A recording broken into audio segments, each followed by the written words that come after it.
So ngayon po, dadako na po ako kay Apollo Quiboloy. So, Mr. Quiboloy, bibigyan ko po kayo ng pagkakataon na magresponde sa mga akusasyong ito at marami po sila. Pero unang tanong po, ilan ang miyembro ng KOJC?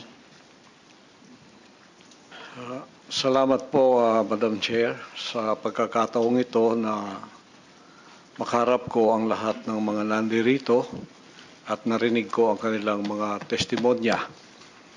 At magpasimula po tayo kay Ms. Valdehuesa. Pastor Quiboloy, Mr. Quiboloy, yung Chair, tanong ko muna, ilan ang miyembro ng KOJC? More or less po sa tingnan ko po muna ang exact na Kahit in estimate po. more or less po, including mga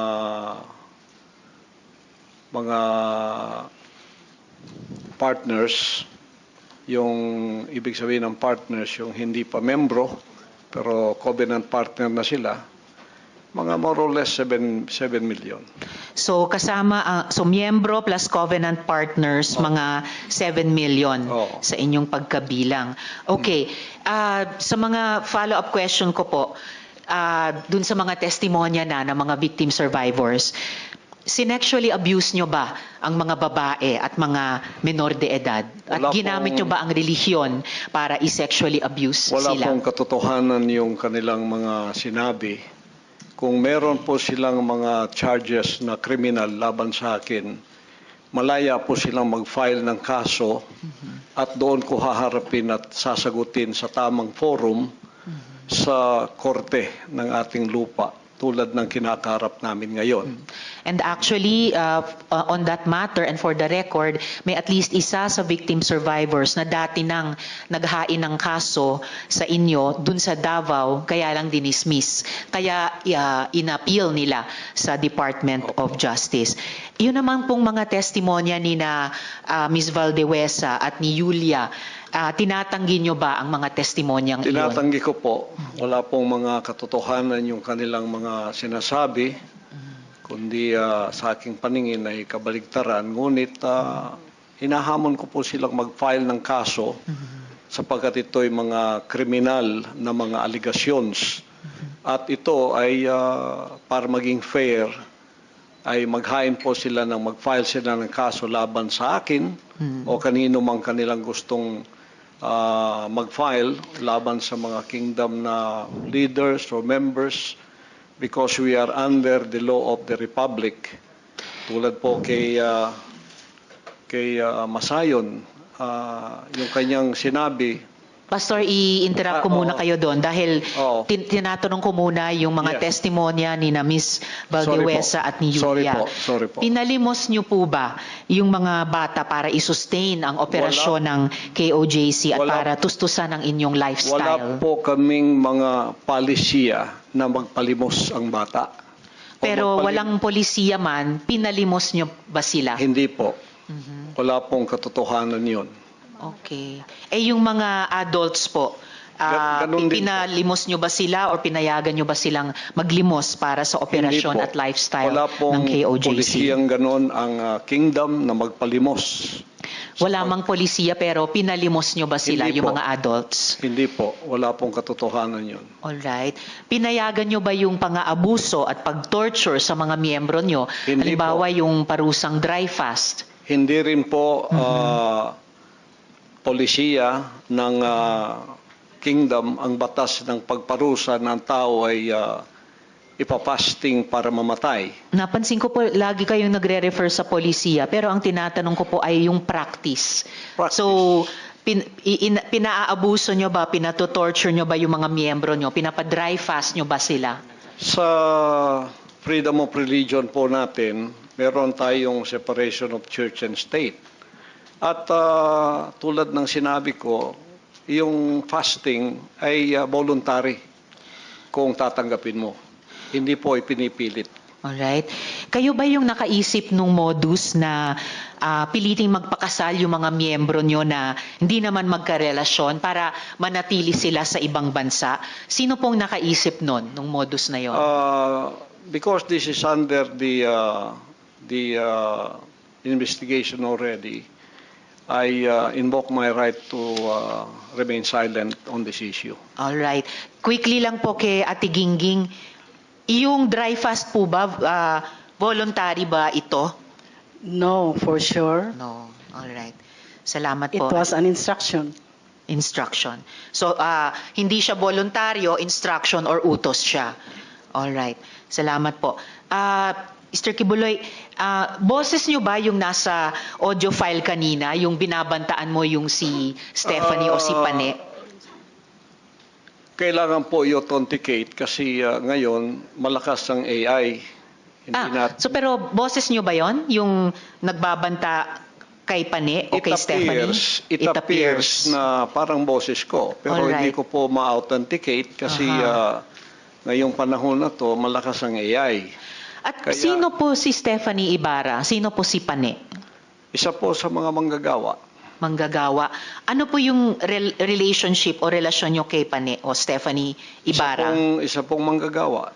Isang manggagawa. Pero hindi ba totoo na kinupkup nyo siya, kinuha nyo sa inyong pag-aalaga nung siya ay 2 years old pa lamang?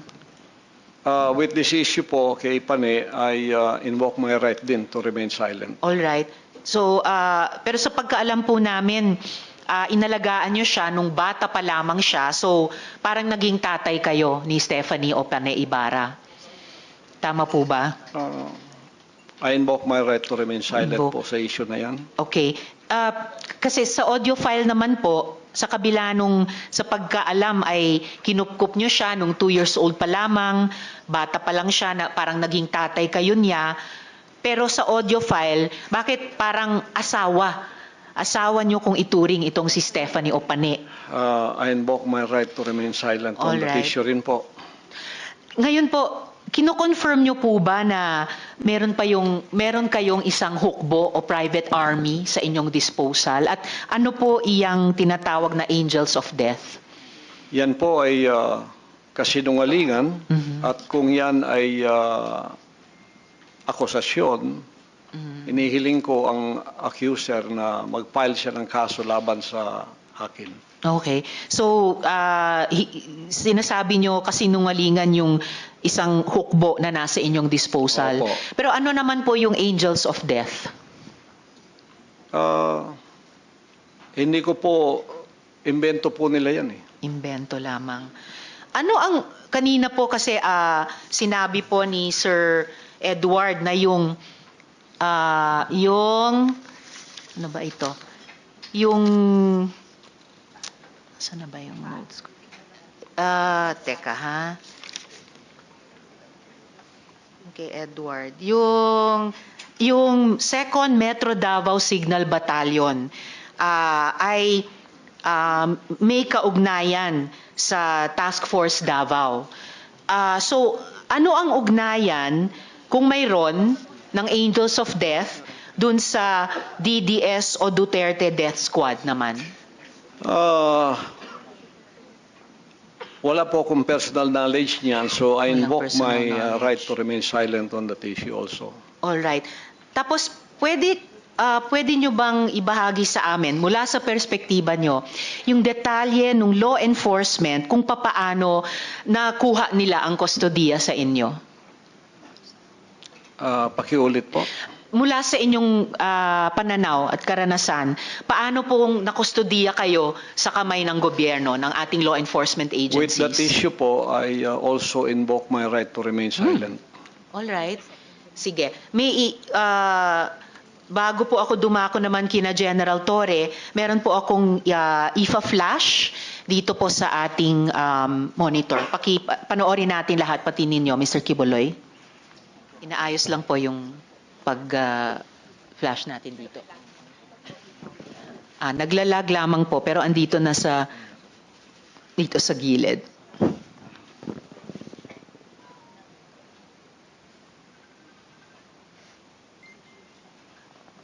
Meron pa lang ako nakikitang pamagat ng event na closing ceremony.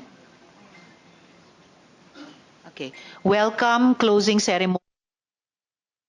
Military orientation training.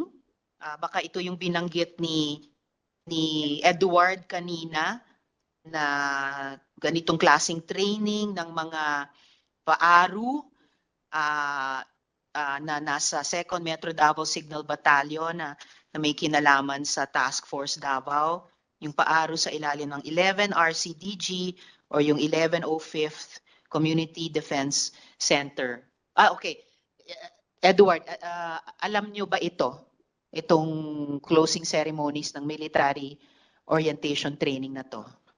Madam Chair, una sa lahat, correct ko lang po yung TF Davao, separate po yun, iba yun. Opo. Unang training po yun ng batch ng worker. Okay. Pero lately, naging pumasok na sila sa Paaro. Yun yung national. Separate po yung Task Force Davao Okay. sa Paaro. Yung Okay. Paaro nag-start 2015 po, yung Okay. 2nd Signal Battalion. Okay. Yan po yung mga lately na yan ng mga batch ng mga ng mga training po. Kasi hindi lang naman sa aming batch 2015 yung may training eh. Every year nag-help po ng training. Kung mapapansin niyo po, pagkakaalam ko hindi pa Brigadier General po si Kibuloy nung time na yan, nung time namin. Parang bago lang ata yan naging Brigadier General sa reserve unit. Yes, na nakikita natin sa litrato na natakpan lang ng pagbilog sa kanila pero BGen, Pastor Apollo C, na I suppose Kibuloy. Apo. Pwede nyo bang i-confirm ito, Mr. Kibuloy?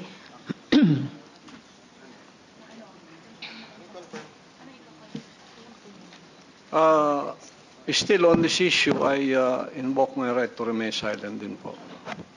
Okay.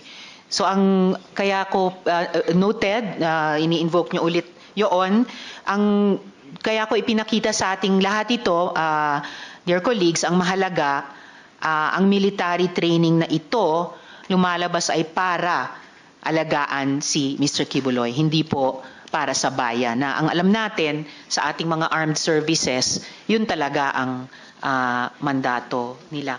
Si General Torre, sir. General, nung nakuha po si Kibuloy, naging usap-usapan po noon kung naaresto ba siya or sumuko ba siya. Pwede nyo bang liwanagan ito para sa amin? Paki-update nga po ang bayan. Once and for all, ano po ba ang nangyari? At the outset, ma'am, thank you very much for giving us the opportunity to present our side on this August body. This is the second time that we appear in the Senate, and in the first time, it resulted in our ability to show to the public what is happening during the 16-day operation inside the KOGC compound.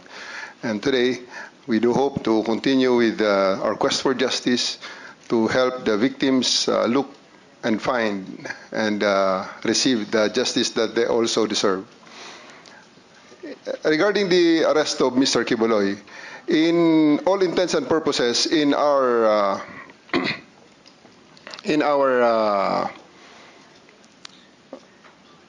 whole operations, he is arrested because he submitted himself to my representative because he has no other options other than submit himself to the custody of the law. Because whether he like it or not, he has no other options during the time. Because I have 4,500 people around him inside this compound, and 1,200 is concentrated on the 2 buildings that he has control of.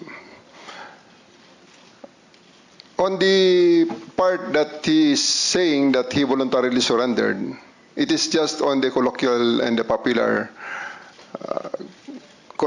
term of this term surrender, because he has no other option. Again, I will stress on that, because all the other units there that provided us with assistance only provided prisoner transport from the place he is arrested to the place where he is detained. So that's the synopsis of everything that transpired during that day on September 8th, when he took custody of him to make him answerable to the crimes that he is charged of in various courts in the Philippines. Salamat po, General. And bilang isang sibilyan, isang mambabatas, naiintindihan ko na anuman yung colloquial or popular term na gamitin, ang outcome ay nasa kamay na siya ng ating mga otoridad dahil sa dahil sa environment na na-create nyo on the ground, no? Kasama itong 4,500 personnel nyo, na yung 1,200 ay dun lamang nakakonsentrate sa dalawang building kung saan siya tumagal, no, ng ilang mga Yes, ma'am. araw.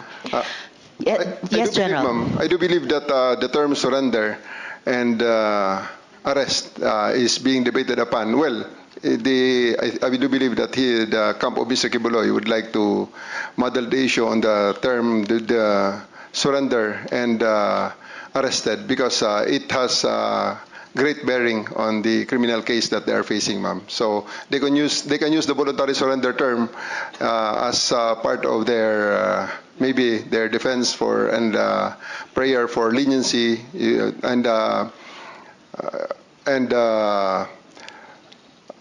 cite it as a mitigating circumstance. However, it is not the case, and it was never the case in this situation, ma'am.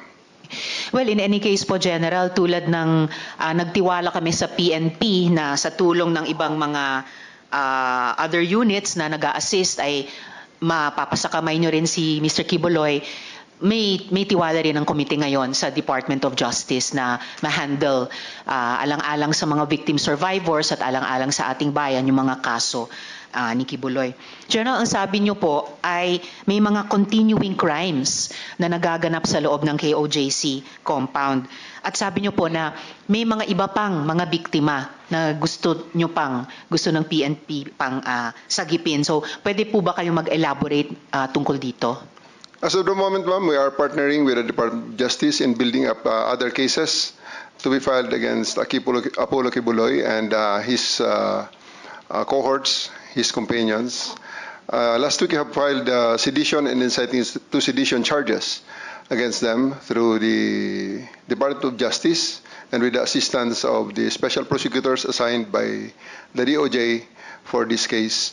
And there's still continuing build-up on the possible rescue of other people because we had experienced the extensive brainwashing. Mr. Kibuloy had a head start of around 30 years against the law enforcement, and we are just scratching the top.